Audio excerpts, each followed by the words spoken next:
Chunks of ice floated down the Mississippi River and fountains froze in Texarkana, Arkansas as wind chill advisories stretched South Texas to Canada and from Montana and Wyoming through New England.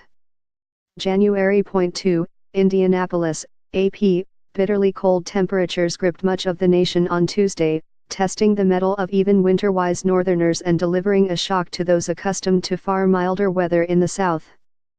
The cold has been blamed for at least a dozen deaths, prompted officials to open warming centers in the Deep South and triggered pleas from government officials to check on neighbors, especially those who are elderly, sick, or who live alone.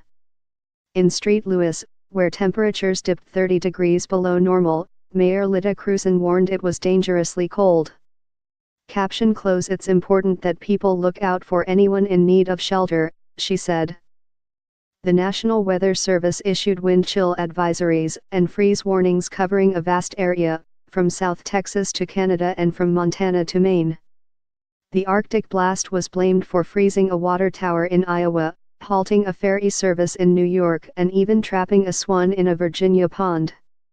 At the same time, a heatwave swept into the country's northernmost state, Anchorage, Alaska, tied a record high on Tuesday of 44 degrees, 7 Celsius, at the same time Jacksonville, Florida, was a mere 38 degrees, 3 Celsius. Indianapolis public schools canceled classes after the city tied a record low for the day set in 1887 of -12 degrees, -24 Celsius.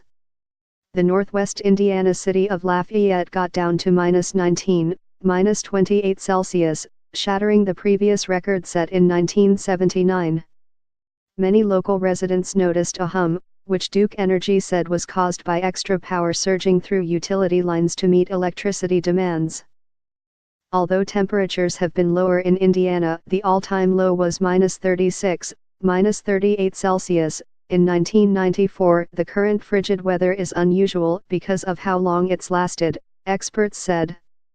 It has just been relentlessly cold since Christmas, said Jeff Masters, meteorology director of the private Weather Underground. And it's nothing to trifle with, forecasters warned. The cold has been blamed in at least 12 deaths in the past week. Police in St. Louis said a 54-year-old homeless man found dead in a trash bin Monday evening apparently froze to death as the temperature dropped to -6 degrees, -21 Celsius. 2 other suspected cold-related deaths occurred in Wisconsin. A 27-year-old woman's body was found Monday evening on the shore of Lake Winnebago, and a 57-year-old man was found dead Sunday in a parking structure in Madison. With Chicago area wind chills expected as low as -35 degrees, -37 Celsius, forecasters warned of frostbite and hypothermia risks. They urged residents to take precautions, including dressing in layers, wearing a hat and gloves, covering exposed skin and bringing pets indoors. You thought you were cold last year. You thought you were cold last month. But you weren't cold, now you're cold, said Jean Rivera, of Crystal Lake, Illinois, who was in Chicago on Tuesday to visit an art exhibit. It hurts.